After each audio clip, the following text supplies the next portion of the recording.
You read the title and you read it right. Of course you should feel beautiful and feminine whilst you're single, but some people have only felt that way when they had the presence of the opposite energy in their lives.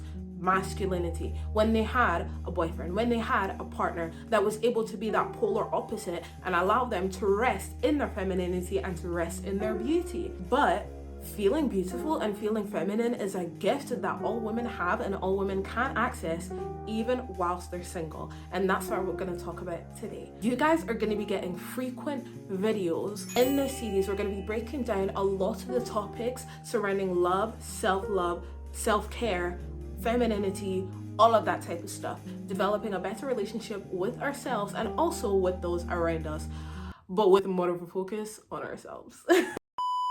If you don't have the time to sit and watch this in video form, I've got some good news for you.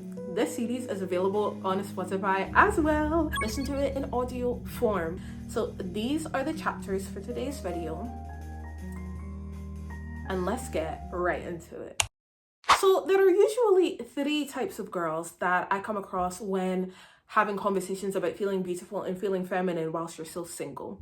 And we're going to discuss this topic through the lens of these 3 characters. There is Peppa, there is Lucinda, and there is Alex. First, Peppa. Peppa's problem is that she feels that there is no one to dress up for. There's no point in putting in effort because nobody is there to see it. No one to look good for, no one to compliment. That's Peppa. Girl number 2. Lucinda. Lucinda's problem is that she looks at other girls and she immediately has the thought in her head that she is not as beautiful as those other girls. And so because she feels like she is not as beautiful as those other girls, she feels as though she has no right to feel feminine and to feel beautiful because she does not look like them. That's Lucinda. That's Lucinda's problem. The third and last girl is Alex. Alex's problem is that she sees examples of femininity and she feels like she is not feminine enough. She doesn't really like lace, doesn't really like makeup like that. She feels a disconnect between herself and the image of femininity that has been so commonly portrayed. And so that's Alex. That's Alex's problem. And so all these girls had boyfriends where they made them feel like they were feminine. They made them feel that they were, the girls and beautiful and things like that. But then when they left, they had to face their real selves. And these were the thoughts that their true selves really were thinking. And it came out in the absence of overt masculine energy. With someone assuring you all the time, of course you're going to feel beautiful. Of course you're going to feel feminine because you trust them. And so in order for us to feel beautiful and to feel feminine in this season of love, we need to start trusting and believing ourselves. Let's get to believing, let's get to feeling, and let's get to embodying. So for girl number 1, Peppa, if you were girl number 1, if you feel like there's no point in dressing up and embracing my beauty and my femininity because there's nobody to see it, there's nobody to compliment me, there's nobody to look good for. If that is you, I'm going to hold your hand while I say this. I'm going to hold your hand. That is not a good excuse. You're literally alive. You have a life to experience. That is reason enough for you to put effort in how you choose to show up for that life. You're like, oh, there's no point in putting in effort because nobody's gonna see it. You're the point. You're the point. You're the reason why you should put in effort because your life is still happening. You're the point. That's why I never get people who are always talking about people that overdress. Like, this is not an occasion to overdress. Why are you dressing like that? We're just going to a restaurant. Because I can. I just chose to show up like this because I don't need a reason to wear a dress and heels. I wear a dress and heels because I can.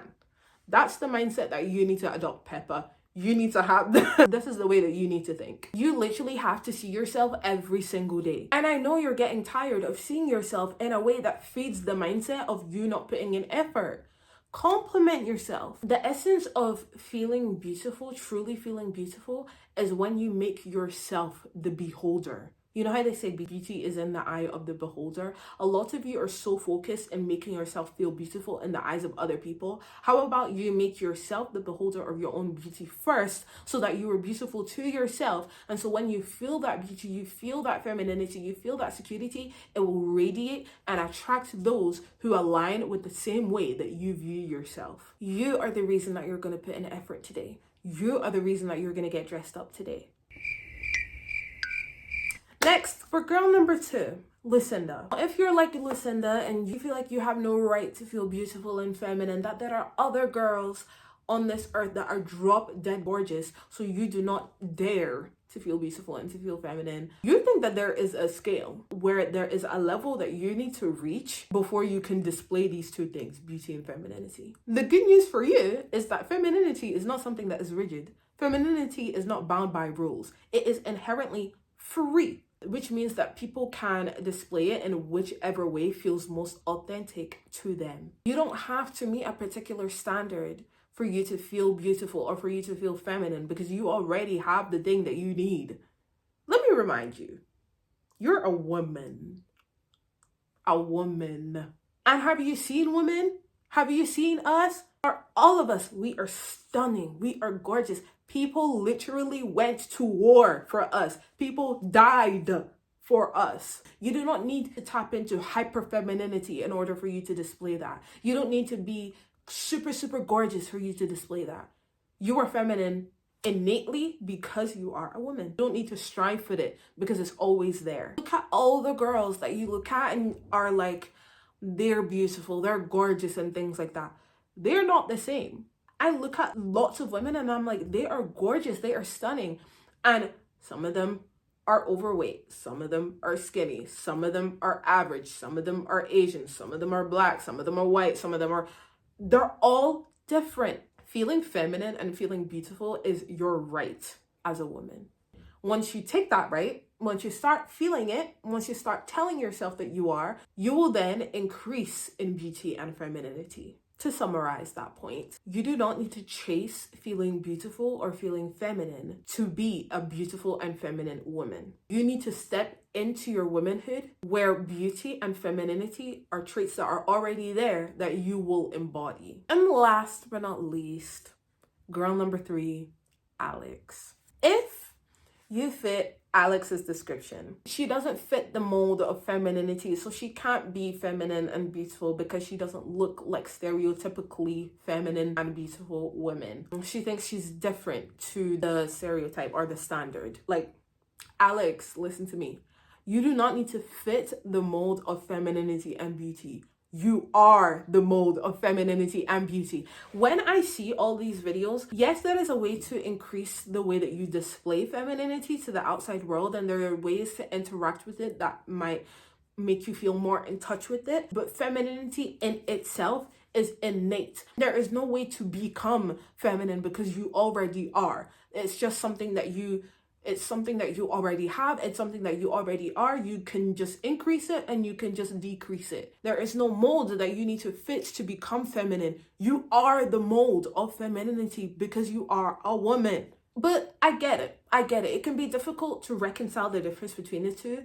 I feel like with a lot of people saying certain things like what's feminine, what's not feminine, what is girly, what's not girly, what's womanly, what's not womanly, it can be difficult to reconcile the difference between the two, between you and the image of femininity and beauty. So in this particular case, Alex, I want you to focus on feminine energy and not femininity. There are women who like things that are usually connected to stereotypical masculinity, or not masculine energy, masculinity. These are girls that would be labeled tomboys. Some of them have a very high level of feminine energy. Yes, they like football. Yes, maybe they don't wear dresses and they wear jeans. Maybe they wear trainers instead of heels. But those women know how to receive things. They're not always like giving out excess energy when it's not required.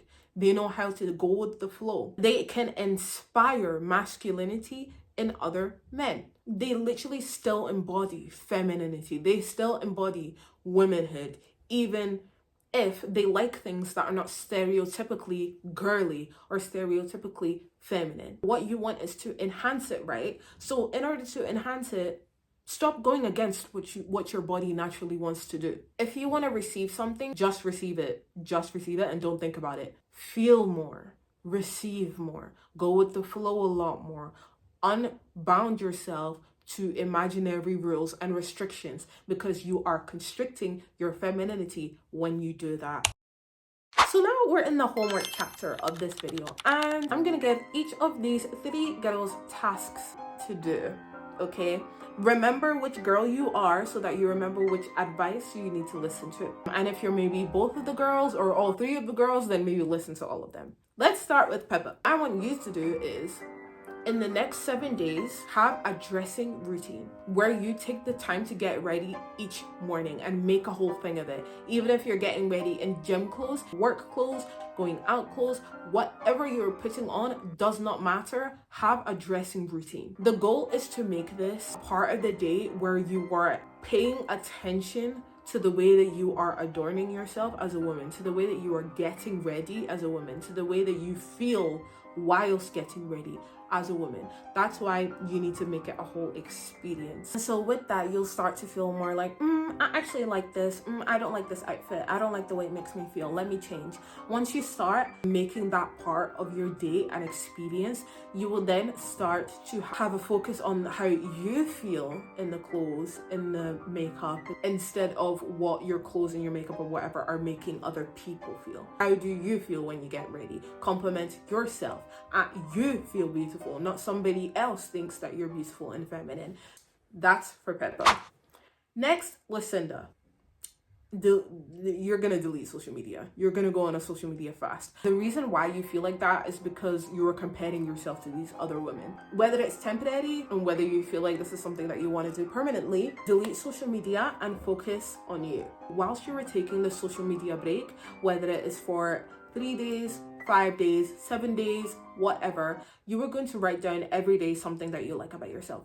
Not 5, just 1. After you write down that one thing, go on Pinterest and search up the thing that you wrote down and aesthetic after it. And I promise you, once you start viewing yourself as a literal walking aesthetic, you will start to view yourself as somebody that is beautiful and feminine, because you are not comparing it to anybody else. You are just bringing to your own attention the beauty that you already have. Once I started looking at aesthetic pictures and curating my boards, specifically my fashion boards, around people who had my body type, I started to fall in love with my body type again. I started to look at it and be like, this is so gorgeous. I like this. Actually, I'm in love with it. And that's how I want you to start to feel whilst you're on this social media fast and whilst you are starting this new self-love journey. And lastly, with Alex, for Alex, what I want you to do is to research the different archetypes of femininity. Find symbols and examples of feminine women that have a little bit of an edge around them.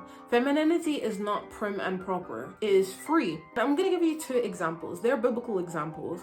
And you would think that, especially if you're not a Christian, I feel like you would think that biblically feminine women all act the same way. Let me tell you the difference of these 2 women. We have Esther and we have Jael. So Esther was a queen, actually. She fits the stereotypical mode and behavior of a feminine woman. She yields power and knows when to wield it. And she's just very like princess, queen, regal femininity. Like, she fits the stereotypically feminine role, right? But then we have Jael. And Jael was a housewife. She was a housewife. She pitched tents. But she also murdered a man who was the enemy of the nation that she was residing in. She used her femininity to her advantage, and it wasn't something that she rejected. She embraced it. The man was like, I guess, comfortable in her feminine energy, comfortable in her presence. He fell asleep in that presence, and then she him through the temple with a tent peg. I don't know if I can say that on YouTube, but she did. Not saying, please, oh my gosh, not saying that you need to be committing violent acts and still be viewed as feminine. Please, guys, be law-abiding citizens of whatever country you reside in. They are 2 very different women who are still very, very feminine. Aurora is just as feminine as Cleopatra is just as feminine as Katniss Everdeen is just as feminine as Charlotte York is just as feminine to Joan of Arc.